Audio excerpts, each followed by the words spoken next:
And despite weak market conditions, there was another strong corporate result today.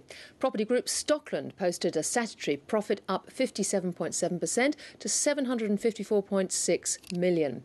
Boosted by $350 million in cash from the apartment business that it's exiting, the developer says the results justify its strategy to focus on retail and residential property and retirement living. I spoke earlier with Managing Director Matthew Quinn. Matthew Quinn, welcome to Late Line Business. Good results, and you're looking next year for earnings per share to be about the same as this year. But you must have looked at the volatility of the markets this week all around the world and indeed in Australia. What sort of impact could that have on Stockland's earnings? Well, really, our earnings are focused on, in our retail business, on consumer spending, on retailers that are doing well and able to make sales and pay us the rent. Business confidence in our office buildings, and again businesses that can pay us the rent and remain full, and household spending in our residential business. So I'm not saying we're immune to global credit conditions, we're not, but certainly our balance sheet is. You're assuming no interest rate rises in the near term? Correct. And I think if you look at I'm always been a great believer of looking at the yield curve rather than reading the market commentators, and the yield curve is certainly pricing in fairly aggressive rate cuts as we currently speak. Now, that would be quite a blessing for our business and the shot in the arm that the consumer needs. I'm not saying it's going to happen, but certainly better than the market pricing in rate increases as it was 2 or 3 months ago.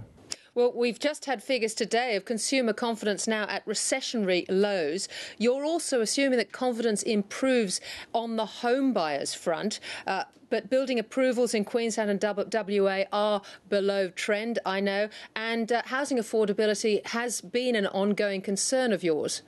Absolutely, and these housing affordability is a long-term concern of ours, and we are making structural changes to our business, as we have been in the last 2 to 3 years, to keep on making our product more affordable. Land sizes are shrinking, house sizes are shrinking, which is a good thing in the long term in terms of affordability. As far as confidence is concerned, consumers are really concerned at the moment about what they know, but also what they don't know. There's so much uncertainty, and it's at times like this we need some really good political leadership and leadership from a monetary policy perspective, just to give people the confidence they need to get them off their hands and start to buying and start to be active again. It's not as if they can't afford it.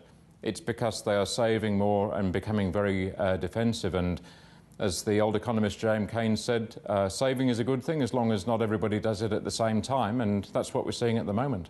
Well, indeed, and on the commercial front, Stockland's made a deliberate commitment to shift away from a lot of office investment, much more strongly into the retail sector. Now, we've all seen David Jones' results this year. We've got the cautious customer, the emphasis on savings. Are you worried, or do you think this is just a phase that we're all going through?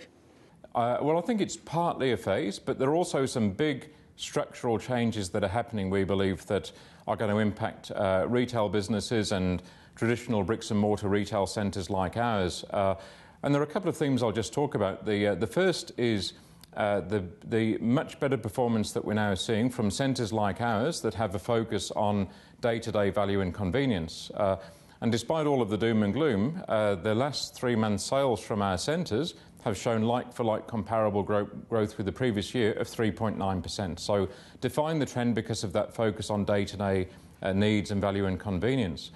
In the longer term, the biggest threat that we see is online retailing and the impact that is going to have. And we've spent a lot of time in research really thinking about what the future holds for the retail shopping centre of the future and how to make it much more defensive and being able to outlast this threat.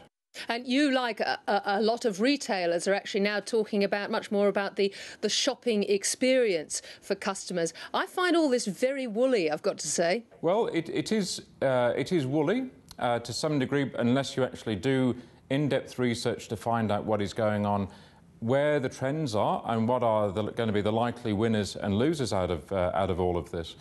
Firstly, I should say, though, that assuming we have continued population growth, there is a natural flaw and a natural shock absorber that our industry has to the threat of online, and that's to build less space.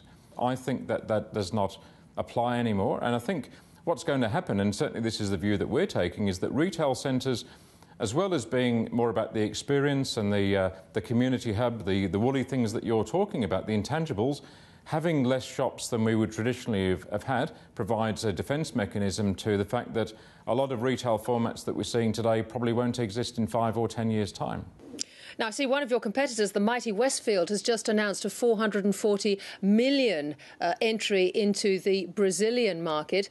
South America, of course, is an area that's neglected by Australia, really. We don't hear very much about it. What do you make of that move? It's an interesting move. I mean, their strategy is quite different from ours. It's to be a major global operator of retail malls. Before making that move, they would have done an enormous amount of research, and they will not be making that investment lightly. So I can only look at their track record of success and wish them all the best with that. Matthew Quinn, I thank you very much for joining us tonight. My pleasure.